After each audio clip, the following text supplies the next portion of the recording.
All right.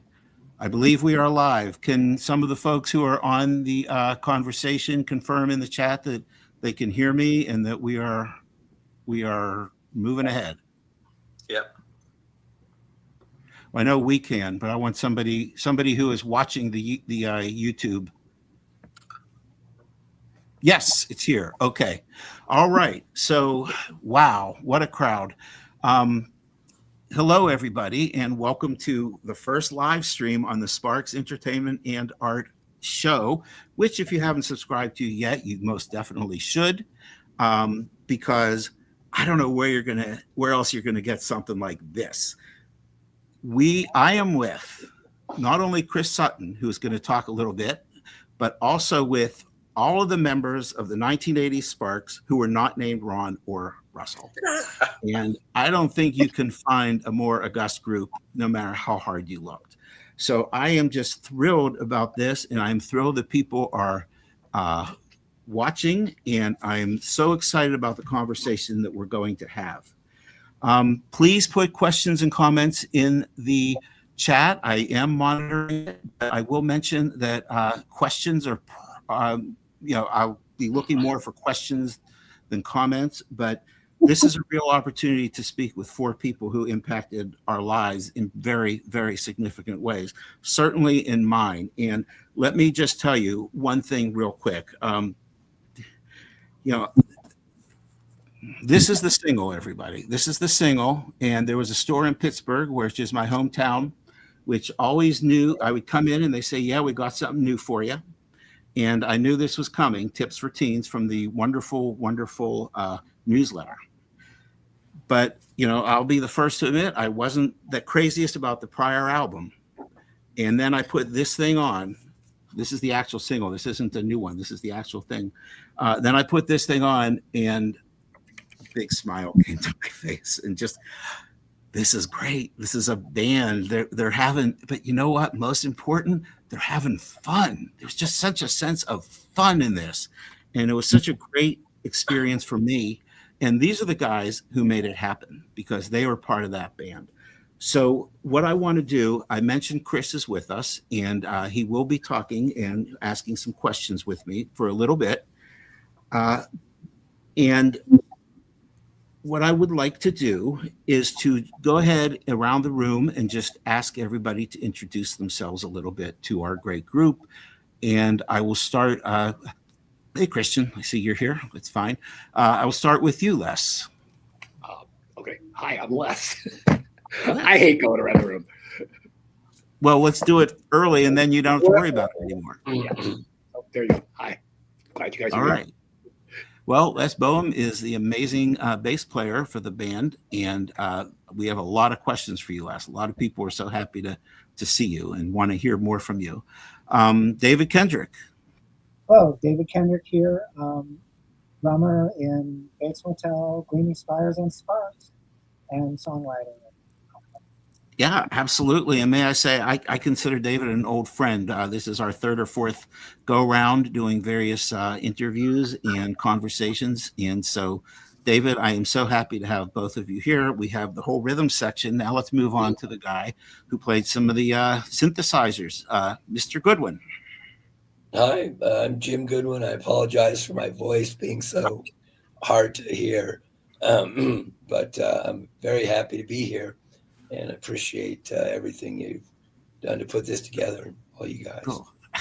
My part was easy. Now you guys got to do this for an hour and a half or so. So the challenge is on you guys, but it was a labor of love, Jim. It was an absolute labor of love because this is I think a pretty historic gathering. And finally, the guitarist that we all love, Mr. Bob Haag. Can you say hello? And hi, I'm Bob Haag, and I've had the pleasure of many years with these guys and loved every minute of it. Yeah. Well, we loved everything that you brought to the band, and I know there will be some questions for you. We already have a couple here.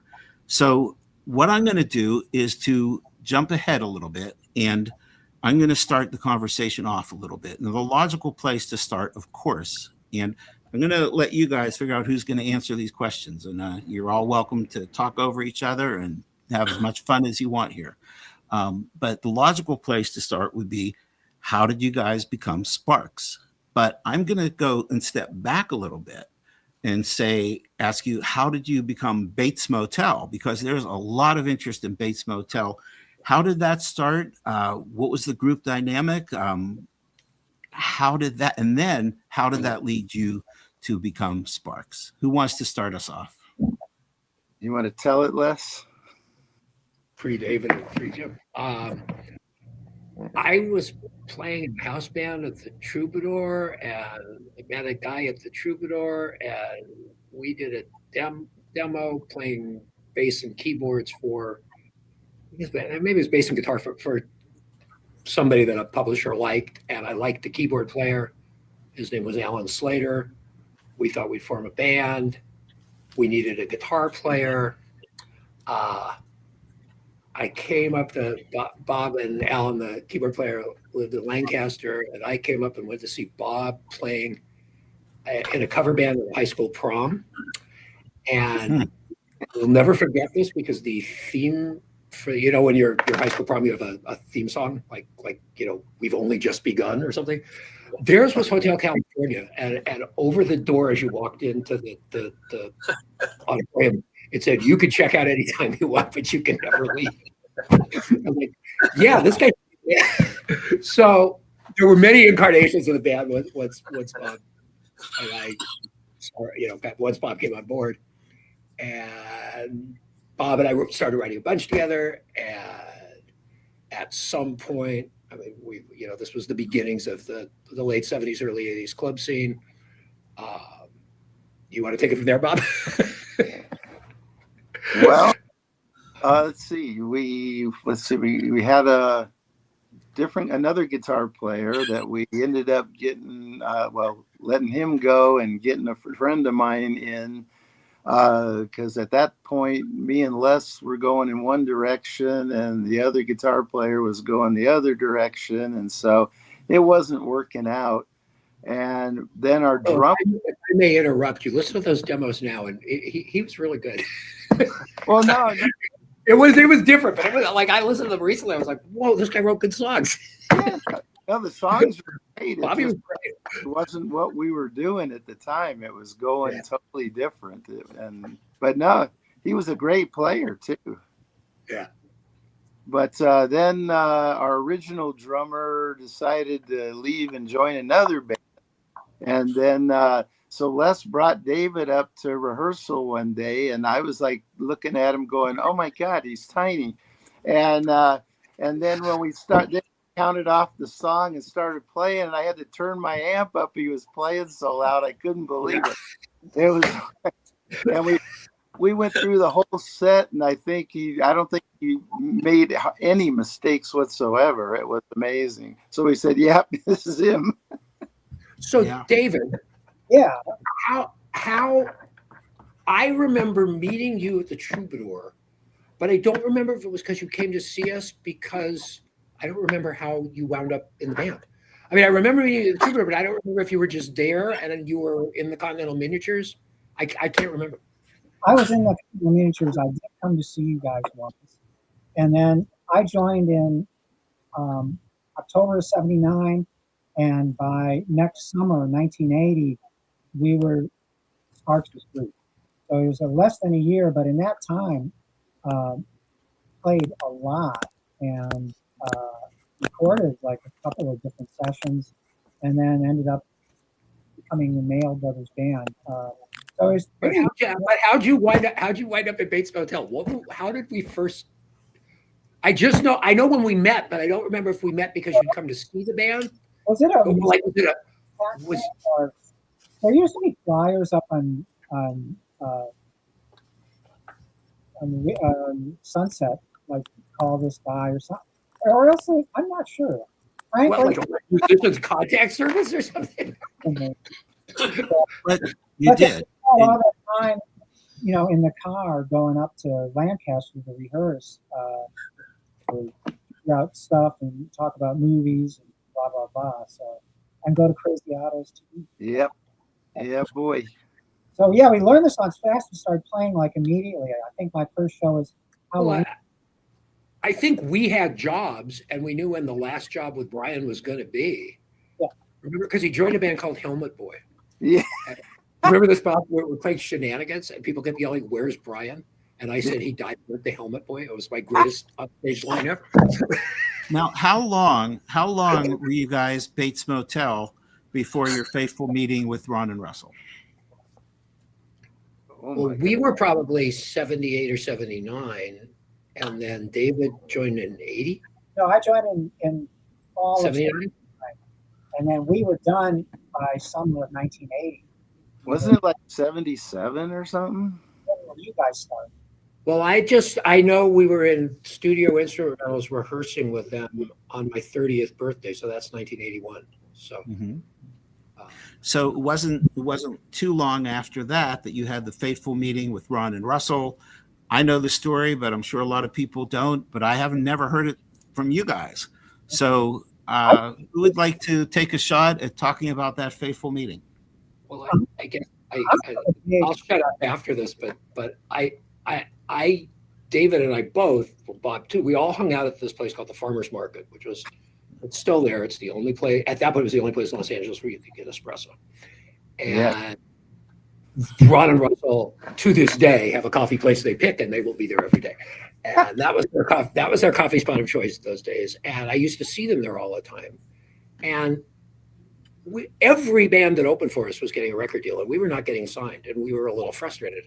And I remember coming up to their table and going, "You guys are supposed to be the fathers of the new wave, so why don't you come see your children?" Thinking they would come see us play and they would produce us, and somebody else could take it from there. So they came to see us because we were playing a lot out in Santa Monica, a place called Flappy. And rather than produce us, they had done 2 records with Giorgio Moroder, which was sort of disco-y, and the last one, Terminal Jive, I don't think they even had to do it. But they were in a rock band again, and they just liked us enough, saying, we want to have you be the band, and we have like a hit single in France now and no band, and want to record a new record. I mean, I loved the Stars. I was a big Anglophile guy. I saw them at the English band in Chicago, right? So I was ecstatic. Yeah, you were an old school fan, right? Going back to the 70s. Yeah. So you were put into this situation, and tell me if I'm incorrect, but my understanding is that you immediately went to France and Belgium for a tour. Yes. First thing, they weirdly, Sparks always, like, every album succeeded somewhere, sometimes nowhere but one place. But that album, Terminal Jive, we had a top 5 hit in France that we went to tour.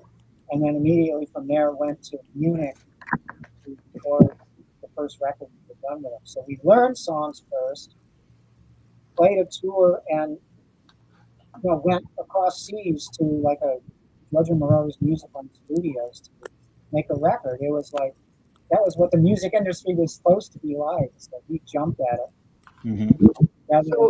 without getting a deal as Bates. But what was that experience like, Bob, when you went there and all of a sudden you were touring? And how much of the new record were you playing, and how much of the When I'm With You and Terminal Jive stuff, and how much more generally? How did you guys come up with the song list? Well, that would have been Ron and Russell, but at first we were playing, I think, pretty much half and half, oldies and then Wamp That Sucker. But then as we got Angst in My Pants out, then we started playing less of the oldies because most of our fans by then, they didn't know any of the older stuff. I need some chronology here. So we joined, and then we started rehearsing with them, and then Jim, when did you show up? I showed up just to go on the European thing. So we did those first rehearsals. We were rehearsing the Wamp that we were learning the Wamp That Sucker songs. Yeah. Then did we record that album and then do that first tour? We didn't tour any before we recorded the album. I thought we recorded it first. We recorded first and then the record. thought so We because must- we had we our must- stuff. We had our stuff there at the studio, and that's when we did that Circus Krona one where we had to set up our own equipment. I have watched that Circus Krona video many times. That there is a wonderful energy to that. Unfortunately, I don't get to see Ron playing the banana very often, but I think that Well, also. I have to say, because we were. I mean, this was like for me, it was like, whoa, we're in a real band. I mean, we were on Saturday Night Live. We were making an actual record. Okay, And so then that was a when- little later on, though. when- This but time, when Jim joined, it was like Jim had just played with John Cale, and so Yeah. like I was like, oh my god, we're getting an actual rock star in the band. yeah, It was super, like every step of the way there was all this really exciting stuff, but I can't get my chronology right for when. well, Well, Jim, that's one of the big questions: is how much did you actually play on "Angst in My Pants"? Because your visage is right there on the cover. I don't think I played at all on the records. There's that album. I think I was one album I was credited as just being. I think that on that album I was credited as just being a member of the band, as if I had played. You were. And I didn't play. And then for the next album they changed my credit to additional concert keyboards. That's right. That's right. That's right. That's right. Yeah. Oh. Well, that's funny. That's funny. But going back a little bit, you Monty, had the tour. Yes. can I just jump in? The thing that interests me, guys, was Sparks. They go on this tour of France and Belgium. You've got Wamp That Sucker, so you have that in this set. And they have to do some of the older material because there wouldn't have been enough. But after that tour, everything they play, stuff they recorded with you guys, you don't get This Town or Amateur Hour or all those songs just vanish from the set. Yeah. We did a couple, like by the whiskey. We did This Town. We did a couple. Well, we went to Europe. We did some whiskey warm-up shows, and Yeah. I loved them. I coerced them into doing a Homer work and play a couple songs. Yeah. And beat the Yeah. clock. And, Well, yeah, that's my understanding is that David, you were the impetus, right, to get them to really play some of that stuff. Kind of, yeah, because I loved those songs, and to play Talent is an asset. But after we were established, Sorry, give Bob a moment. Yeah. Yeah, well, I think Talent is an asset would probably be considered a pretty darn good song. So Yeah. But it's great that you did that. But it is true that as you toured, those songs kind of went away a little bit, and they really focused on the newer stuff. I think it's interesting because it does show what you guys were offering with Ron and Russell as a band, that they do develop this identity through the 80s of being in this zone and not dependent on the old material. I think it's really, really refreshing. yeah, they were. We did do the Giorgio Moroder ones. I mean, Yeah, but later on, we they, did talk about movie, right? So- yeah, they start to drop out the set quite soon.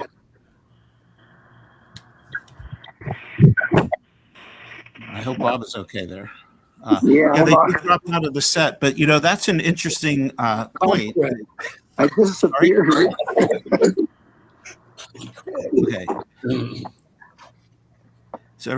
Okay.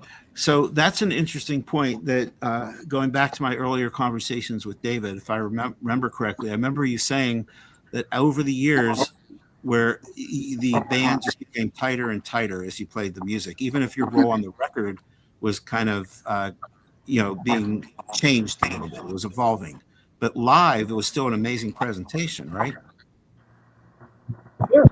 I was longer than anybody, and it's very much last record. There's no guitar anymore, but it was.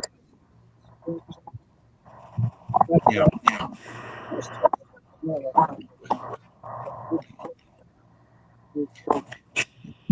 Well, all right. Let's get a little ahead of ourselves. And if you do need to get off, feel free to mute. For any reason. Let's not get too far ahead of ourselves because there's still a lot we need to talk about in the earlier years. So with Wamp That Sucker, were you two-part question? One, were you guys surprised by K-Rock and its responsiveness to that music? And two, did you ever think about touring Europe with that album or the later albums? Well, I wasn't surprised so much as that as Les and everybody, we were getting all our fans from Bates Motel to call into K-Rock to play the stuff. And it got to a point where, man, you couldn't go 5 minutes without hearing one of the songs off Wamp That Sucker. Yeah. Yeah, So they were excited to be and the album. having a little trouble hearing you, David. And Bob, you're off camera. I'm not sure you're aware, you're off camera, but your voice is coming through loud and clear, and that's what matters. But Jim quit. yeah. Jim walked. All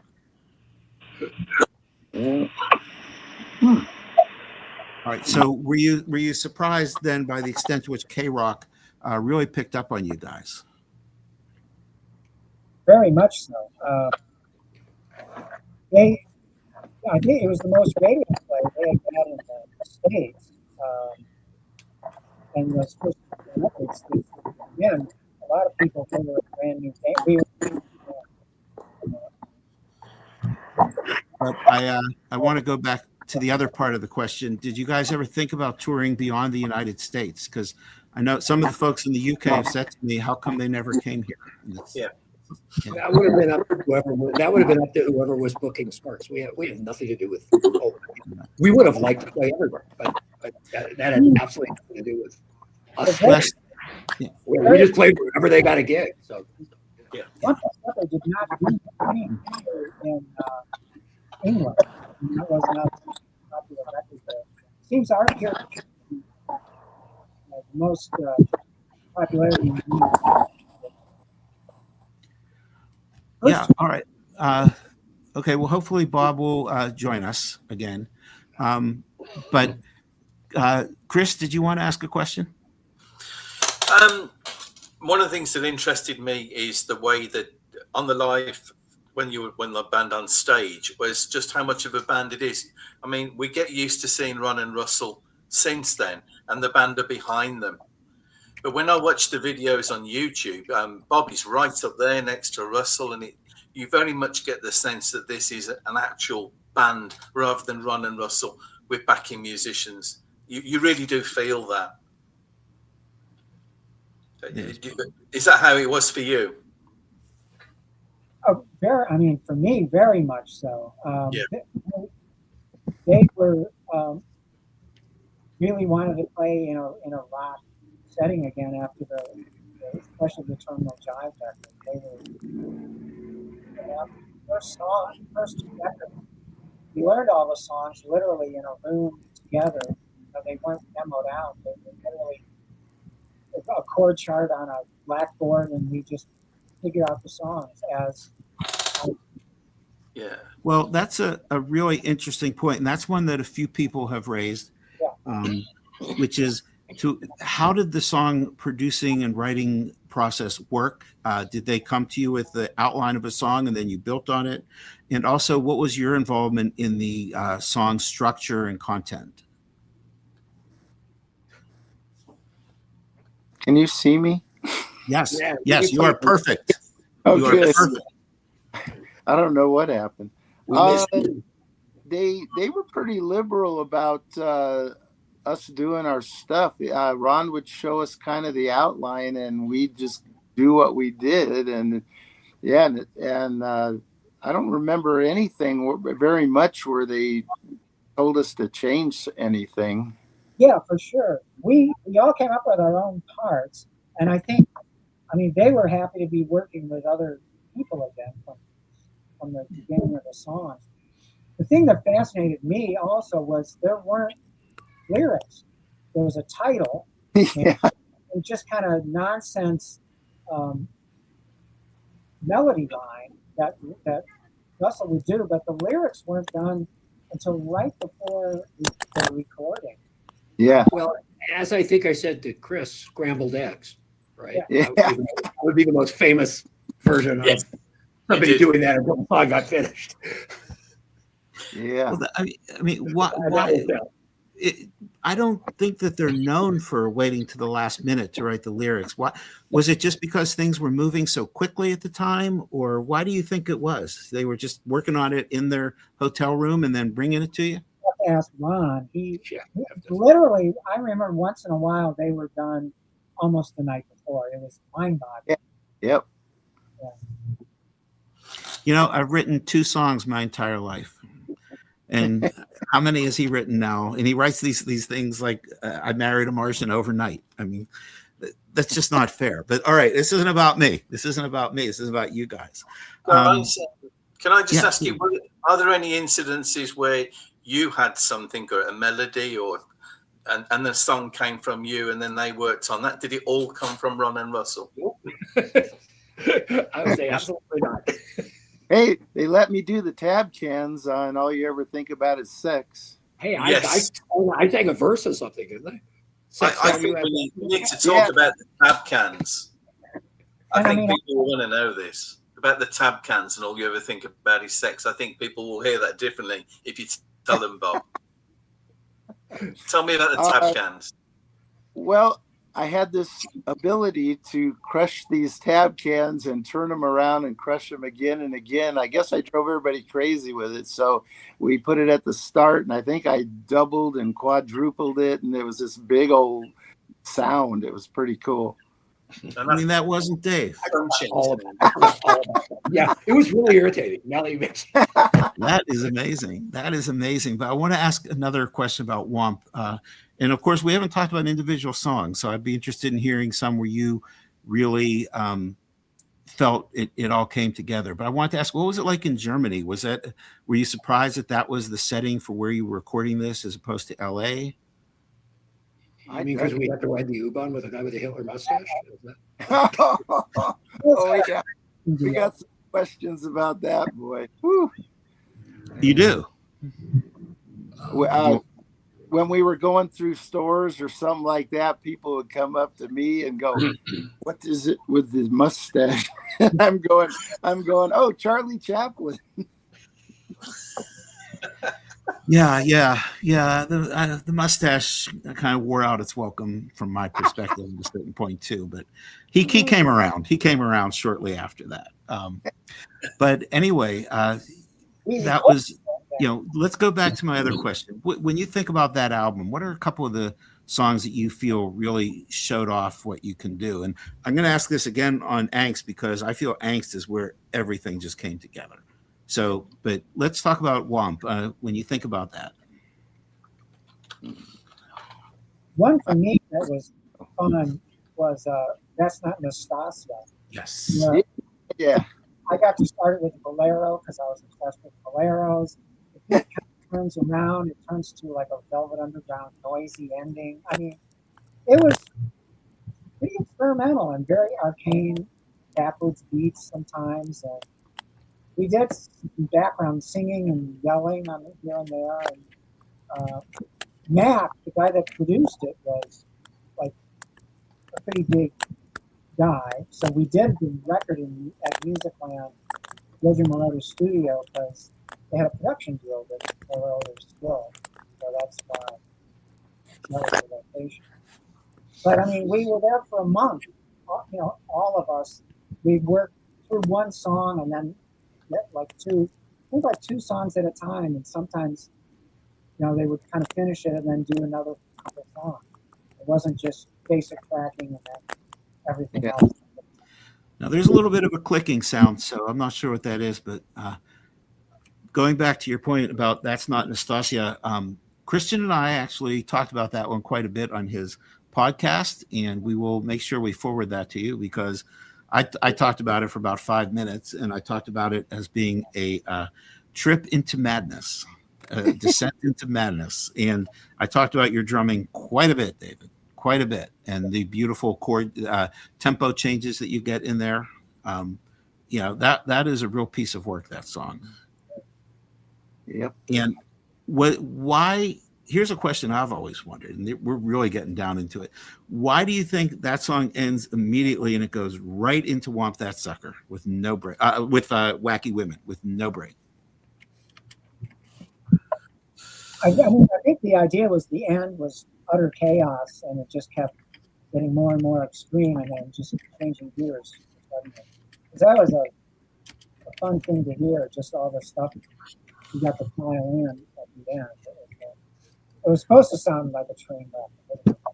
It sounds like a train wreck, but it still is a masterpiece. And I'm going to again tell the story, David, which I've said before, is that I got a private drum lesson from you because when we first talked, I asked you how you did the rhythm on Wacky Women, and I said, "Did you do that with your bass drum?" You said, "No, with the tom toms," and that was like it freed me up. It freed me up. All of a sudden, I could play the song. So thank you once again for that private lesson. I cherish it to this day. Go ahead, Les. I have a question. I'm looking at the track list. Mhm. What Japanese bonus tracks? Love Can Conquer All, the Oblongs. Yeah. What are those? You got we didn't play on those. No, you didn't. No, they kept putting bonus tracks on those reissues that didn't relate to the albums they were on for some reason. I would say worry. Funny Face was the one that sounded the most like Bates, don't you think? Oh, Funny Face! Wow, yeah. Great song. You mean this original single I got back in the day? That one right there. Funny Face. That song has a great lyric plot. Very good. Will I somebody suppose quote the lyric? another one of the big ones on this probably Upstairs as well, isn't it? That was a big one live, I think, Upstairs. Yeah, that was a good one. Yeah. That was fun to record because I got to do percussion connected to the studio. There was a subway stop that was under construction.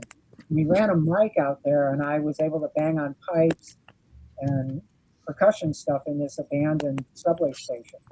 So clanking boards together. That was pretty fun. Well, I'm going to go right to the comments here because there's a comment from Toasty Moomin 7938 who says Upstairs is amazing. Quite right. So, yeah, that is. So is all the other songs too. But so before we turn away from Whomp, and I got to say it's hard to do that because it's such a wonderful, wonderful album. Was that sense of integration that was clearly carried over into Angst in My Pants? How much time was there between the two albums? They just came rapid fire, if I recall. Is that correct? There was Feels like it. Yeah. Yeah, they were really going at it. And so let's turn to Angst in My Pants because Angst in My Pants, Bob, your guitar is just all over that thing. Although you did get the solo in Funny Face, that's true. Yep. But your guitar, what was it like? What was the atmosphere there? Was it a replication of Wamp That Sucker, or was it a little bit different? The recording. I don't know. I think it was pretty close to the same environment and everything else. So I think it was pretty much the same. I don't recall really anything different a whole lot, except when they got me to drink 2 beers at the beer garden. I passed out when I got back to the studio. Who got you to drink the 2? Not Ron and Russell. No, less than David or less. Okay, so it was only 2? Well, they split one. There were these huge mugs, and I said, "Oh, you sissies!" And I drank 2 of them, and I came back and passed out. To be clear, that was the only time in any of this entire special that there was any drinking or anything. Very rare, odd moment. I've gotten a question, and somebody said I should definitely ask it, but I'm not sure I understand it. I'm going to read it, and I'm going to trust that you're going to understand it, okay? It said, ask Jim how he was pulled into dressing up with Ron and opening for Sparks at a show in L.A. where Ron lip-synced. Wow. Shit, I forgot all about that. I told you, these are hardcore folks here. Yeah. I think that was at the show that we did at the Palace in Hollywood. And Ron had this idea to do this thing called the Amore Brothers. and we were supposed to be an Italian lounge act. So I was playing the piano, and Ron, my brother, was the singer, and I forgot all about that. God, I don't even really remember how we rehearsed it, but we dressed up. I remember Les saying that I was scaring him because I wouldn't come out of character as Tony and Pearl. I had the gold chains and doing my Italian thing, Hey, Les, what's going on here? And he was like, Jim, you need to stop doing that. I was like, what are you talking about? Hey, sweet Tony. And Les was like, just fine. It was like, look, just you gotta stop.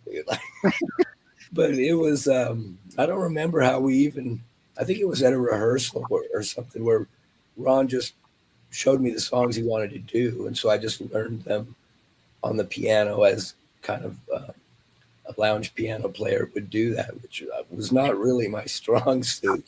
So I'm kind of surprised it worked at all. But I think we just did it as the opening act for Sparks. It was like maybe 3 or 4 songs or something.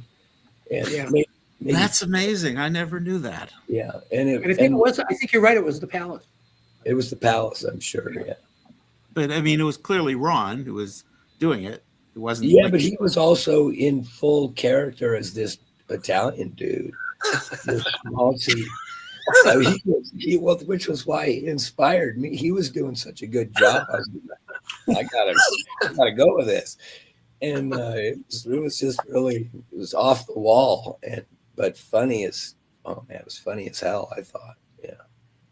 So this sounds like the 6 of you were just having a lot of fun. Yep. I think we're not gonna argue with you about that. Yeah, it sounds like they were having fun, and they didn't always. It didn't always convey that way, especially in the latter part of the 80s. But it sounds like in this period, they were just really having a great time doing what they really wanted to do. And it was their biggest success, I mean, in the United States. Which, Right. I mean, that's where we lived. So it was very gratifying to be so popular. I mean, we did a lot of TV and work too. I mean, from Saturday Night Live, we were very present, in that time period. Yep. All right. So that's a good segue. Tell us about what it was like being on Saturday Night Live. How did the rehearsals go, and how did it all go? And who wrote Ron's monologue about the rat, the mouse? Which one of you is the secret person writing his lyrics? I would say, for me, I was way too nervous to remember any of that. The only thing I remember, other than that Jim showed us around because he still had his apartment in New York, and I had only been in New York once as a teenager, so it was like I remember that more than I remember. I do remember some hilarious Eddie Murphy skit that was really filthy at rehearsal, and they pulled it because it was so. Yes. Is that right? Yes. And they gave us a limousine for the rest of the night. Run around. Did they? Yeah. Didn't we have Keith Richards, limo driver? Wasn't that the thing? He had just driven Keith the week before or something like that. It's like, yeah, some vague memory of that. Was the Eddie Murphy skit? Was that the one about he was talking to parents about their daughters going to the prom? Yes, yeah. Talking to the dads. Yeah, and it was filthy. I mean, it was like no way was that. Yeah. And he was kind of new on the show, wasn't he? Yeah. And then, because it was still a year before we all quoted 48 hours everywhere we went. Oh yeah, of course. And then performance night. I mean, were you kind of awestruck at the experience? It was kind of weird. It's like you're waiting in the dressing room and they giving you this countdown, like 15, 10, 5 minutes to go on. You go on, you play the song, and then you turn around and go back to the dressing room. And it's kind of weird because you're used to like doing a whole set and stuff, and you're just doing one song and then going back and then coming back later. It was kind of odd, but it was fun. Mhm. The show was live, so it had to be sequential. Yeah. Yeah. No, it was all live. Well, here's For another me, question. I'm Yeah, you go. no, You're more important. I'm far and away the worst musician of the four of us, and for me, I mean, this happens to be recording too, but I distinctly remember the point like 2.5 minutes into a 3-minute song where I'm just staring at my fingers and they look about this big, and I'm like, I'm gonna fuck this up. It's live, and now, and all I mean, that last 45 seconds of just like, this is just gonna go badly. It didn't. Both songs were right on target. You can't hear the bass on television. At least you couldn't then, so it's fine. Yeah. Well, I'll have to give that another listen. But let me ask you something that has been on my mind. Was it Danny DeVito who said, "I want to have these guys on"? I always had the feeling that he was the one that pushed that. I have no Yes. idea. Before. Yeah, it was Danny DeVito was at the show. Somebody brought him to see Sparks at the Whiskey. Yep. And he came backstage afterward and he said, "Hey, you guys, I didn't know who you were. I love you guys. I'm doing Saturday Night Live. Like, it was like next week or something. It was like not far from that night." And he said, "Would you guys come out there and do the show if I can make it happen?" And I just remember him being in the dressing room and talking to Ron and Russell and Joseph or whoever was there. Well, thank you for confirming that. Thank you for confirming that. And what memories do you have of Joseph? We're talking about Joseph Fleury. Yeah. Well, real quick, I'll just say, because I invoked his name, but yeah, Joseph was cool for me because the reason I ended up playing with Sparks was because of Joseph. Yeah. Because he was in New York and he moved out to LA, back out to LA or whatever, to work with Sparks again because he'd known them before. But they asked him about finding a guitar player or something. And he knew this girl that I worked with in a record store named Allison East. She played in a band called the Swinging Madisons. And she was a very cool chick. And he was like, "Oh, you got to get this girl, Allison East, to play guitar in the band." And so he contacted her, and she had, right before that, she'd been diagnosed with cancer, unfortunately. And she said, "Look, I can't do it, but you should talk to Jim, this guy I work with." And I'm not really sure why. I asked her later, I said, "Why did you tell them to call me? I don't play guitar." And she said, "Well, I just couldn't think of anything." And she said, "I knew that you knew a lot of musicians, so that you'd probably know another guitar player." And we sort of laughed because I said, "You're a guitar player, so you don't know guitar players. I'm a keyboard player, so I don't know keyboard players." It wasn't that far off for her to think, "Oh, Jim might know a guitar player." But it was sort of just, she couldn't think of anything else. So Joseph called me, and I told him about a friend of mine named Jimmy Zhivago, who was a guitar player. And they said, "Okay, yeah, why don't you guys just have Jimmy make a tape or whatever, a few songs, and this and that." And then Joseph said, "And then just, do one of your own, Jim, just in case they need a keyboard player for whatever reason." And I was like, okay. So Jimmy and I I think we made a cassette tape of some of his songs and some stuff with me playing and whatever, and we sent it to him. And then weirdly they got back to me and said, we didn't need a guitar player, we have Bob, but we do need a second keyboard player to play some of the synthesizer stuff that's on the albums. And I was like, okay, I'll do it. Yeah. So on the guitar front, it sounds like you recommended anybody but Bob. Well, I didn't know Bob. I didn't know any of these people. I didn't even know.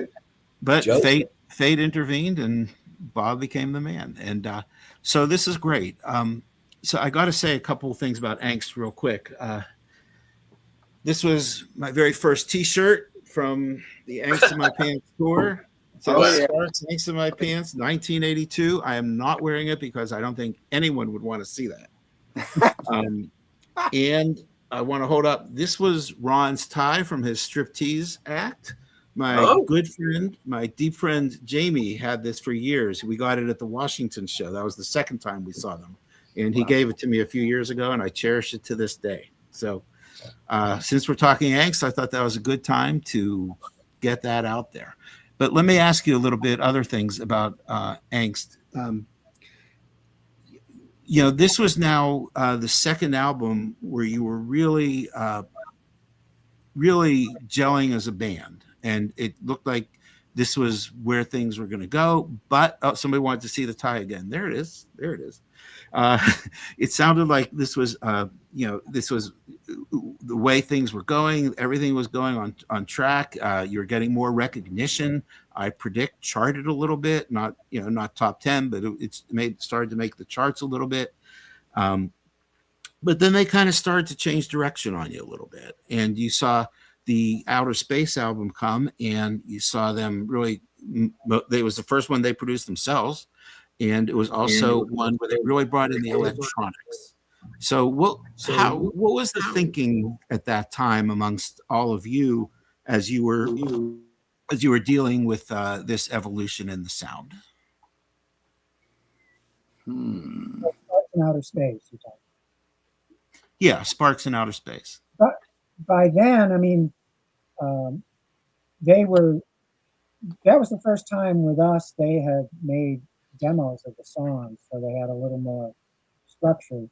And it was a different recording setup. You did it in Belgium, and some of it started with a boom whack, Lin drum beat added stuff too. So it was kind of a different setup. It was they could. Les, you're muted. Les, you are muted. Yeah. You're still muted. Oh, yeah. You're still muted, Les. I'm not muted. I've been muted most. There you go. You're coming through loud and clear. My computer is telling me to run through my phone for a minute. I'm not sure. I just think, you guys are all Sparks fans. So you should never underestimate their ability to change. That's why they're still making great records. Like if they had decided to stay being the band that were on those first two albums, they would be a forgotten '80s band. I mean, no, I think that's true. And so I mean, like it was not that like even then, it wasn't like a surprise to us that we weren't going to do the same. I mean, I don't play much on Outer Space. Ron's playing most of the bass parts, but it was like, but that's like that's literally what they do. And there's probably how many other bands that started when they started are still making like relevant records as opposed to. I just wanted to say to you, Les, there's a video on YouTube, and I'm just checking where it's from. I think it's Perkins Palace in California. And it's great footage, and it opens with "I wish I looked a little better," and it's insanely better than the album version as well. And you really just rip it up. The band is terrific, absolutely phenomenal on that footage. You really are. Well, absolutely. Where was Perkins Palace? Pasadena. Pasadena. What was that? Rock and Roll Tonight? No, Yeah, it is Rock and Roll Tonight, and I wish I looked a little better. I think that's the one that I think when I was talking to you guys, we decided sounds a bit like 96 Tears at times. Oh yeah. Yeah, I guess I could see that. Yeah, but that's raising a really interesting point, because this is something I kind of alluded to a little earlier, that the live performances were just taking off. You guys were getting better and better, but yet your role on the records was starting to change a little bit. And what are your thoughts about that? I mean, Les, you've made yourself clear. I wonder. I mean, I'll mute myself again. Well, no, you're right. You're right. They always do change, and that's part of Sparks. Yep. Yeah, I think we all kind of knew from the start that it wasn't going to last forever, and that because if you look at the past, the bands don't usually stick around that long. But yeah, it was a lot different than doing the albums in Germany and stuff. It was a whole different deal. Yeah, it was a different deal. You were at the Telex studios, right? Yeah. Why didn't they ever record in L.A.? Well, we did with pulling rabbits out of a hat. Yeah. Okay. Well, we'll come back to that. Yeah. But anyway, so yeah, the music really changed too, though, when you got to the Sparks in Outer Space. It was, I think, just as you were saying, gentlemen, that it was a little bit more structured. It was clear that there was a structure to it, and there was an arrangement that was more, it seemed to be a little bit more regimented. Yeah. I think the arrangements were a little simpler, and I mean, lyrically, it's still a great record. Agreed. And the tour after that was the largest we did. Yeah. So for many months, we supported Rick Springfield at like Madison Square Garden size venue. Yep. Yeah, the Meadowlands and every. It's amazing. How did the Rick Springfield tour end? How come you weren't on it right to the end there? Their record company also did Quarter Flash, and they were on Rick most of the way through the tour to get us off and get Quarter Flash on. There was definitely management, record business, 80s politics stuff. Yeah. Well, that's too bad. But do still, you guys remember going to see Spinal Tap and none of us laughing? Yeah. Like, yeah. What's your point? oh, really? Huh. It's too close to home. Yeah. Oh, is that right? Yeah. Well, that's the quarter flash thing too was interesting because we did that show in Baton Rouge, that horribly failed outdoor festival. There was half R&B bands and half 80s rock or whatever. Yeah. Bands. They had two stages, and so the crowds didn't ever get together on it. So that there was like nobody there. It rained really hard. It was just a disaster for the promoters. But that was where we met Quarter Flash, because that's where they took over, I think. Yeah, they were on that bill with us. I guess Rick Springfield was on that bill, but yeah. But that's where they were going to take over. So at the end of our set, we did "Harden My Heart" by Quarter Flash. Yeah. no, that's great. Well, we had the song on a CD or a cassette or whatever, and our sound man put it on through the house speakers, and Ron lip synced it as the lead singer.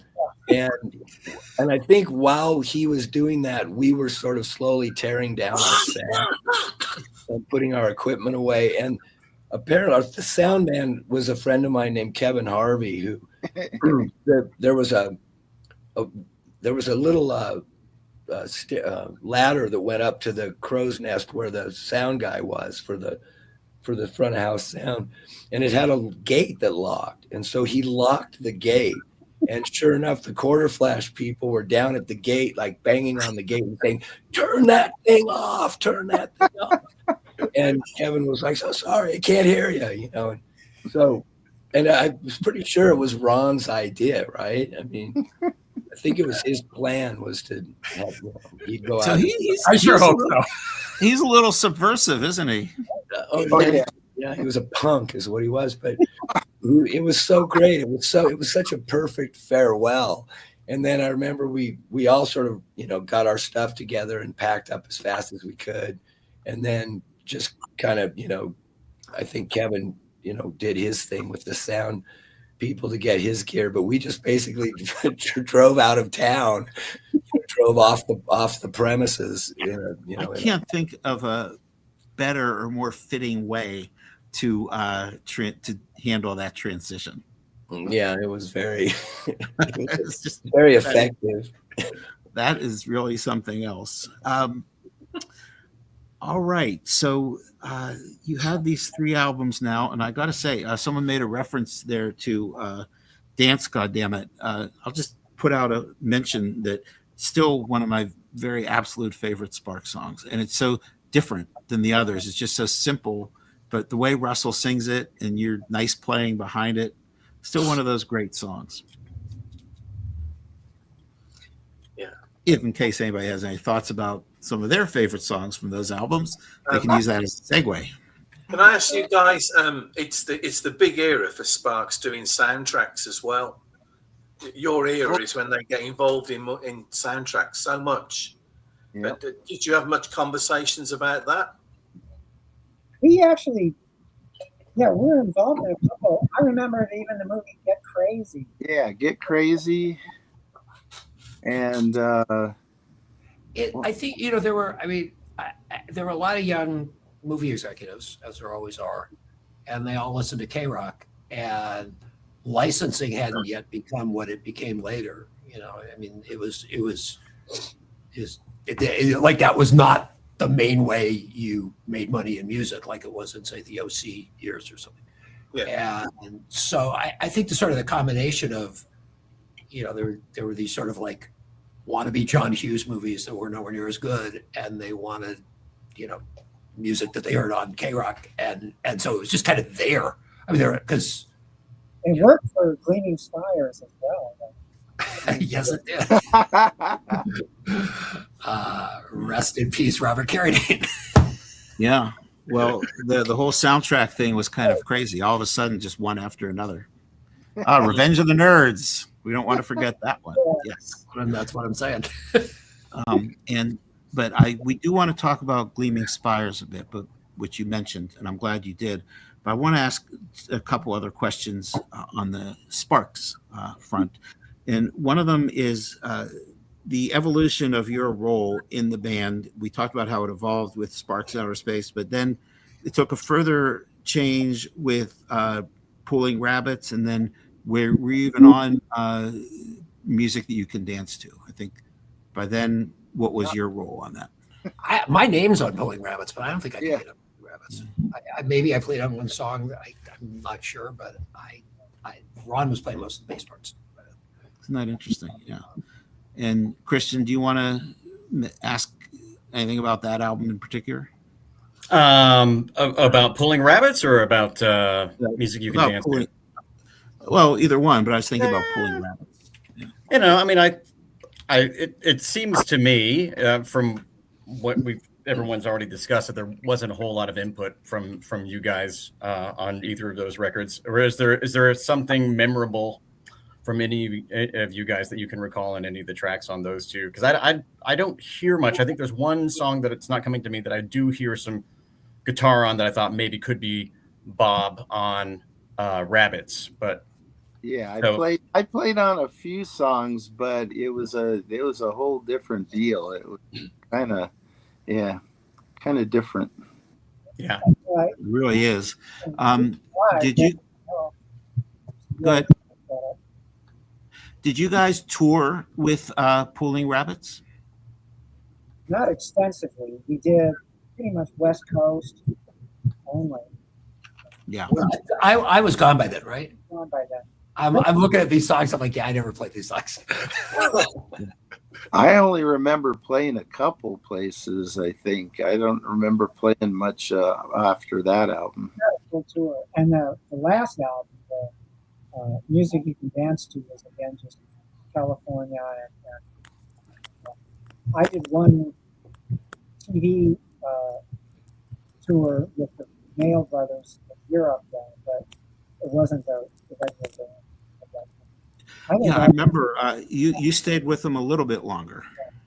Yeah, but when you think about that whole experience and your time with them, are there any particularly like humorous stories that keep coming back to you in your minds? Just you've given us a few. I'm just wondering if there's any others that you wanted to kind of convey a little bit. There were a couple of songs we worked up that never got finished, and to this day, I still remember. There was a song that was going to be called One Nut. Yeah. One Nut, all it takes.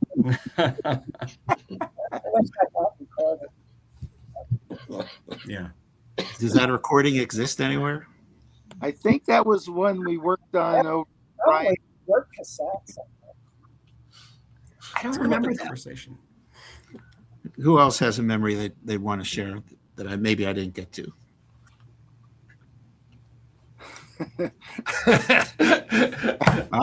I don't know if I should say some of them. What was that? I said, I don't know. I don't think I should say some of them. Oh, okay. All right. Well, you can think about it, and if you want to say I'm them. intrigued. Yeah, we are intrigued. Couple other questions about Sparks, but we'll come back to that. What I want to do is hand things over to Christian a little bit. You had some questions about Gleaming Spires, and for Yeah, those, weren't you guys in another band called Gleaming Spires? So, yeah. Never heard. So I've been going back and listening to all the those re-releases that came out just a few years ago there, and I think David, you may have been. We talked years ago for a little bit. There was his name is Chaim O'Brien Blumenthal. Did he helped with the remastering, or with what did he help with? He wrote liner notes, and I think he had connections to that label.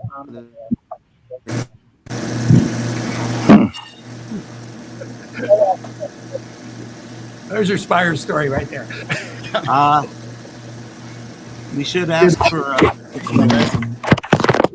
from this. Okay, I'll ask another Run Mail story. There you go. I muted Bob, and when we see him again, I'll bring him back. But go ahead. Go ahead, David. You were saying? No, the thing that worked, I mean, after we recorded the first Sparks album, Les and I started writing songs when we got home. And since we ended up using everybody, the four as Spires too. So whenever we weren't doing Sparks, we immediately were doing Gleaming Spires. I mean, it was a crazily busy couple of years. Both the records, Spires never got to do a full U.S. tour, but we, did a lot of publicity. The record came out in France, and we were there. Spires we were. But being the same four guys for live, it was easy to switch back and forth because everyone was there. I would say for me the most telling thing about Gleaming Spires, a band I love, was that we were recording, I guess, the Angst album when Sex Girls was a big hit on K-Rock. And so we were out of town for our 15 minutes of fame.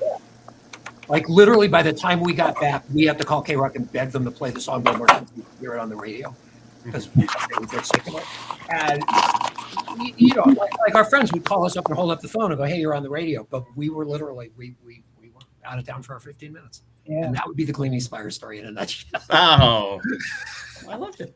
But those So I'm were curious- three really wonderful albums. Every one of them was really special. Very much so. Yeah. So I'm curious.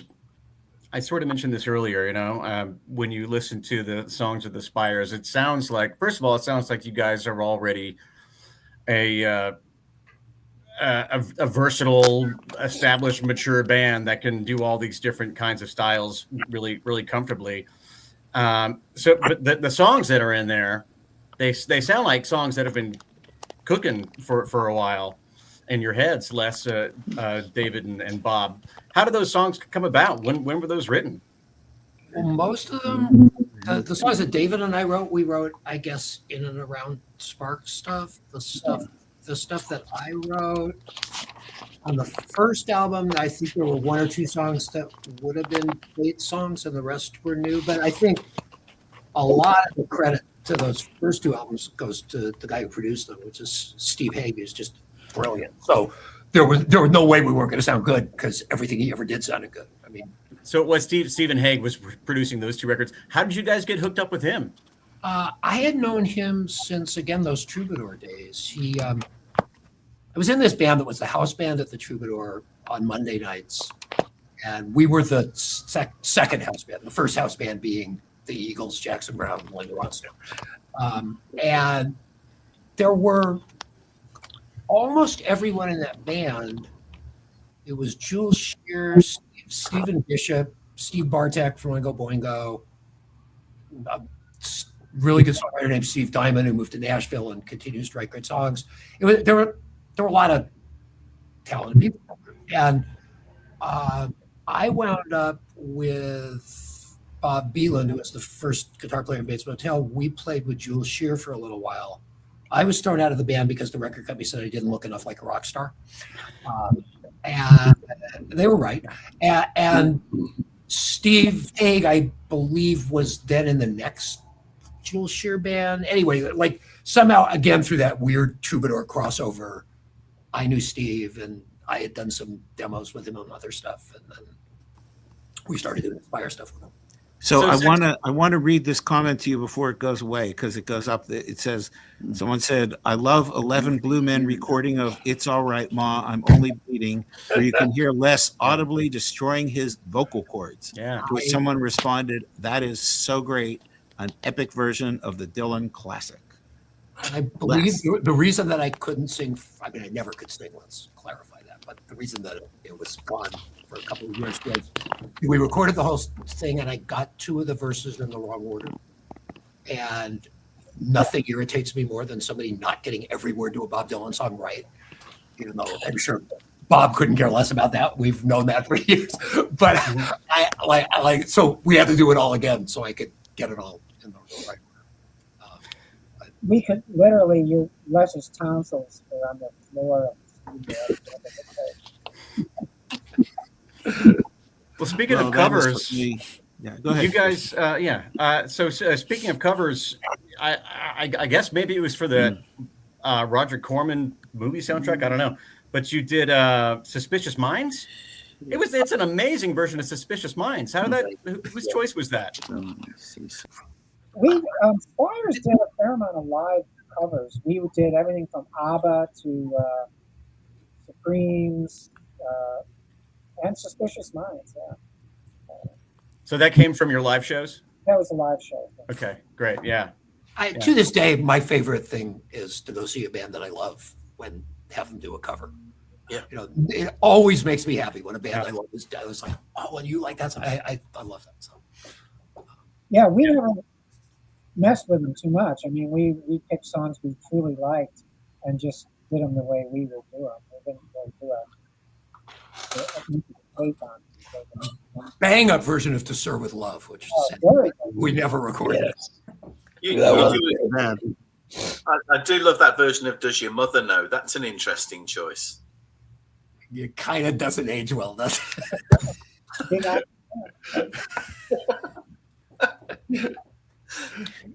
So and Ron and Russell were completely supportive from day one. They wrote our liner notes for the first album. I know. Yeah, absolutely. Yeah. So Yeah, and there's.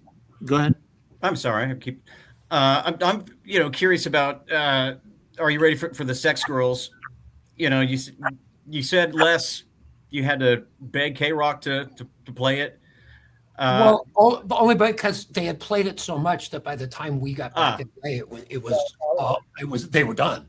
You know, Gotcha. It's just literally like I said, we missed the point. Because you guys made a video and it wound up on rotation on MTV and early MTV, and then it's on Revenge of the Nerds and Last American Virgin. So that song got around. Did that feel like that boost you guys' profile or confidence or anything like that? Well, the fact that it all happened when we weren't really around to promote it in a way was very affirming. That's like, well, if people actually like a song and they hear it, it can become successful without just being, endlessly pushed by the artist. So it was a weird mix, and as was everything in the stuff. Can I ask you guys why you changed your name from Bates Motel to Gleaming Spires? What was the thinking to change the name? It was a different project. It wasn't like we changed our name. It's just like it was a different. Yeah, and why Gleaming Spires? Where did that? You would have to ask David that. David, where does Gleaming Spires come from?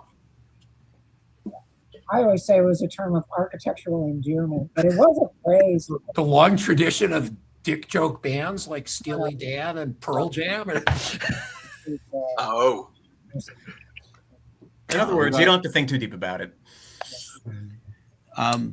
So there's a question that's come up twice. I'm going to segue away from Gleaming Spires a little bit. There's a question that's come up twice, and then people said, "Yeah, I really want to hear that." So I'm going to go right ahead and ask it. So I before it gets lost here, it says, "This is from Fluorescent Channel," and he asked, or this person asks, it's lost, but I wrote it down. Do any of you remember an incident in Hawaii where Ron injured his hand and the show had to be called off? Well, I didn't think we called it off, but I think it's sound check. Yeah, I just remember something about that. Yeah. We did do the show because we had Jane Weaver with us for that. Yeah, I'm sorry, David. What was that? No, we did play out there because Jane Weaver was along from Go-Go's. Ah. And we did do the show. Maybe. Yeah, I think it was sound check where he cut his hand, but we came back and played.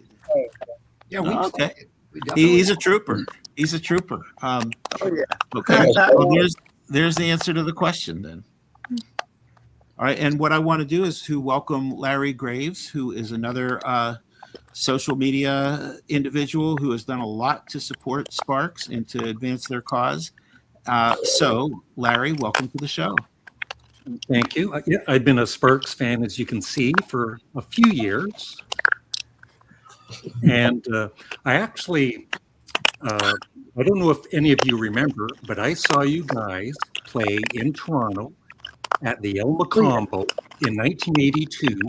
You were actually supposed to play on the Saturday, but it was postponed so you could play Saturday Night Live. And I saw you 3 nights later at the El Macombo. Do you have any memories of the El Macombo? We're getting that clicking sound again. Is that? I want to say that might be David's computer. my computer. Well, it's gone now, so keep doing what you're not doing. Keep doing what you're not doing, so we won't have that sound. But Larry had a question. I remember playing. I think I remember playing there, but I also didn't we play a festival there in Toronto? I know we played. Les, you muted yourself. Go ahead, Les. I got you. Start over. I got you covered. You got muted. See, here's my hands. I'm not doing. Okay. No, No. I Go was ahead. just saying that I remember. David did it. Okay. But you were saying less about the Toronto show. I had nothing to say about the Toronto Songwriters. I was agreeing with Bob. Yes, we played there twice. I remember that we played the combo. I have a vague memory of the direction the stage faced, maybe. Okay. It does get a little blurry. All right. Larry, anything else you want to add or ask about? I just want to say, thank you for all of the great work you did in the 80s with Sparks. Those albums are just so good. And, I just want to also mention that I did finally get to meet Ron and Russell last September when they were in Toronto again. And their career sort of really took off with Sparks Brothers documentary. And do any of you have any? That clicky noise is annoying. It is annoying. Do you have any thoughts on the Sparks Brothers documentary? Other than Edgar did a really good job, and it's great somebody did it. And a lot of people I hadn't seen in 30 years came out of the woodwork after they saw it, so that was nice. Yeah. It was great. It was nice to see it. And so I'm going to ask another question here. Flea's interview is really, really good. It's my favorite interview in the doc. Yeah. So another question was, and I didn't remember this to be the case, so you guys can fill us in. The question was, ask why the band exclusively used Endodine guitars and Vistalite drums. Bob. Well, let me unmute Bob first. That's on Bob. Yeah, Go I ahead. built the guitars, and they were named after our rehearsal studio up in Lancaster. It was called Endodine, so I named the guitars that. Had decals made up and stuff. So you made the guitars. I believe our rehearsal studio was Endodine in my sad attempt to be Thomas Pynchon, and there was something in V that was a something Dine. Yeah, something like it. We worked at Rocketdyne, right? Like so Endodine was And we had the me at we had 27 the doing Protect. radiation stickers. And David, your thoughts on the Vistalite drums? Because as you know, I'm a drummer too, as we've discussed, and I've always noticed those big drums you had. Okay, I think you're on mute, but I will. I'm from Chicago. I always loved Ludwig drums, and those Vistalite drums were the John Bonham, the biggest drum sound of all time. The plastic drums that people said, weren't as good as wood. So I was very happy to play them, and I love big oversized drums. Yeah, no. Yeah. Well, what do you play now? Same kind of drums? I still use Ludwigs, but I use wood ones. I just got my Charlie Watts style Gretsch drums. They were one of my bucket lists. I'll send you a picture. If I was really talented at this, I just showed the picture. But I can do that. But all right. So a couple last questions just as we start to wrap up. I mean, I want to make sure that you have a chance to express whatever it is that you want to express. But it sounds like you all look very fondly on this period, and it was a good period. Not the only thing you did. You had great careers outside of this, but this was a special time. Is that a fair characterization? I have no problem with that characterization. Yeah. No, that's nice. Yeah. Anybody want to elaborate or? Years between the two bands. What a thrill for you to play with that band. And somebody in the comments, by the way, said, well, they love the 70s band, but you guys were just as good, if not better. So there you go. You got a lot of people better. Yeah. It was different. Different. Yeah, that's a better word for it. How long do you see Ron and Russell doing this? Seems like this year, and it was like they're still doing it. Now they're playing songs from the first way to new. So I really don't know. they played the Palladium last week with Gorillas, like right. 2 sold out nights.